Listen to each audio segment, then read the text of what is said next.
Leagues 5 Raging Echoes is releasing today on November the 27th. You won't want to miss this one. There's the introduction of some new Echo bosses and new relics as always, with new tasks.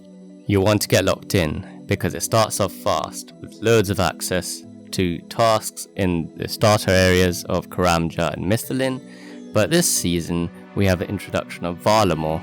Yes, that is Varlamore.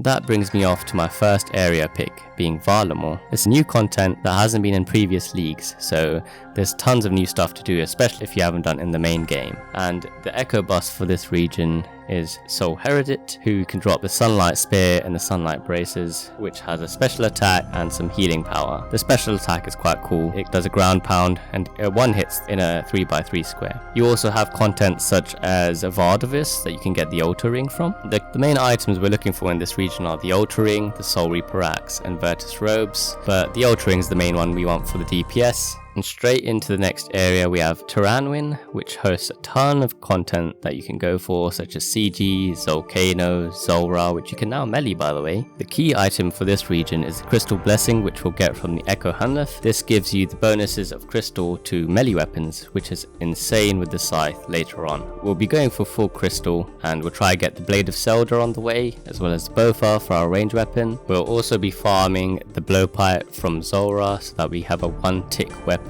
with a tier 3 combat mastery. And finally, it'd be nice to have to get the Toxic Trident for our mage weapon if we wanted to use it.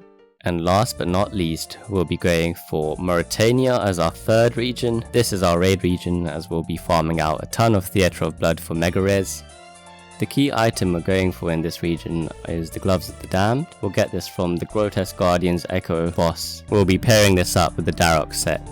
We'll also be killing Araxor, which is a high level Slayer boss. We're going to be going for the Amulet of Rancor and the Rainier boots from this boss. We'll be farming the Barrows brothers so that we can get a full Dharok set, so that we can do some 1 HP Dharok bombing. We'll also be getting the Amulet of Rancor, which gives us the best strength bonus in the game. Finally, the last item we'll be going for are the Rainier boots, which give us a huge strength bonus. And that wraps it up for our final region. If your name's Patrick Starr and you've been living under a rock, you might not have heard about combat masteries, which is the new addition to Raging Echoes. They essentially give you huge combat boosts for whichever combat style you prefer. You can even combine and mishmash some. With this route, we'll be rushing our combat mastery points all into melee from tier 1 to tier 6. Each tier has its own boost with passive effects in each tier as well, so it's worth trying to push straight to tier 6 in one go so you can get all of the buffs for each tier. If you want to know more about the combat mastery system, you can pause now, but essentially I'll be going for tier 6 melee followed by tier 3 range and tier 1 mage.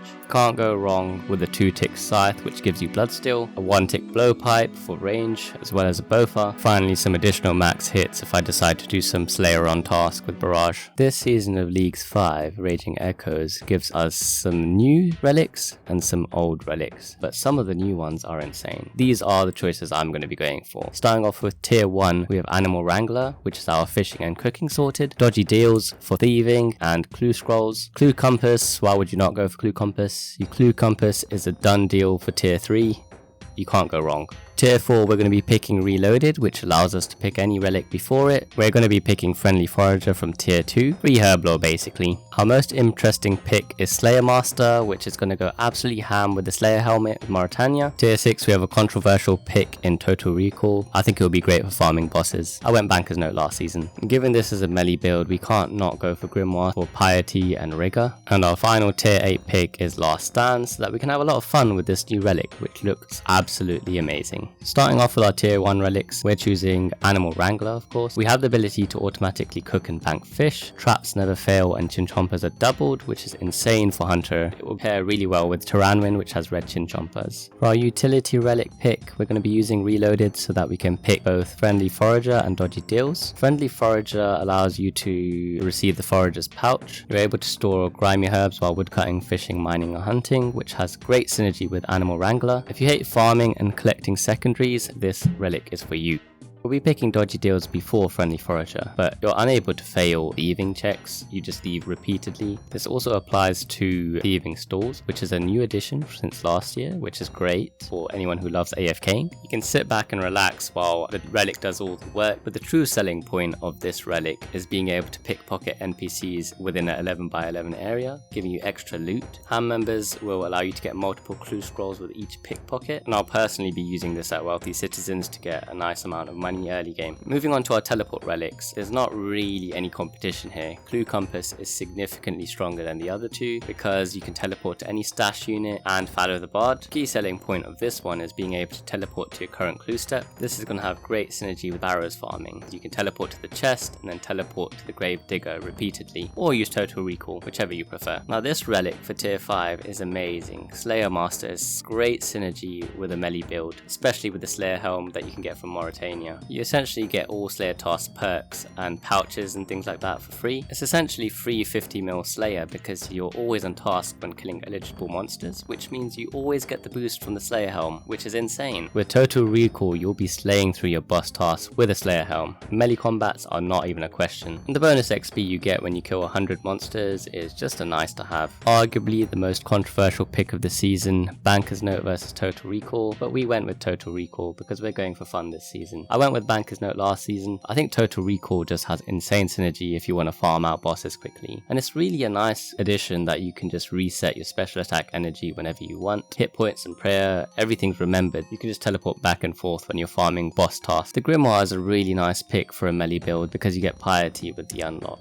You also get Rigor, which pairs nicely with Tirannwn. You have access to any spellbook, so you can use Thralls, you can do Lunar spells just for training magic. Since we get the Book of the Dead, we can use Thralls, which is a nice little DPS increase to our build. Augury is not so useful for us, but Rigor and Piety are, and Kandarin at this point is just a meme. For the combat relic pick, Guardian is probably better DPS, but the Last Stand just looks too fun to miss out on. Every time you die, you get insane DPS for the next 9 seconds. My plan is to pair this with Dharok bombing at 1 HP, so every time I die I pull out Dharok and do insane damage. The healing effect at the end is going to be so nice for farming Echo Soul and Inferno. Now we're at the most exciting part of the video, seeing our final build and looking at the numbers behind it. So we have full crystal with Amulet of Rancor and Urania boots with the Gloves of the Damned. This is the DPS that we'll get. Against hard mode Verzik on phase 3, we'll have a max hit of 91 and we'll have over 42 DPS and 91% accuracy, being able to solo her in 60 seconds. But the true hidden beast is Dharok. Without Last Stand, it has a max hit of 155 and DPS is 46 damage per second at 1 HP with an accuracy of 88%. You'll be able to kill Verzik in literally 58 seconds. Insane. Pairing this with Last Stand, ooh baby. That brings us to the end of the video, but before you go, make sure you hit that subscribe button so that you can keep up to date with everything that I release during Leagues 5 Raging Echoes. I'll see you in game. Majin Buu out.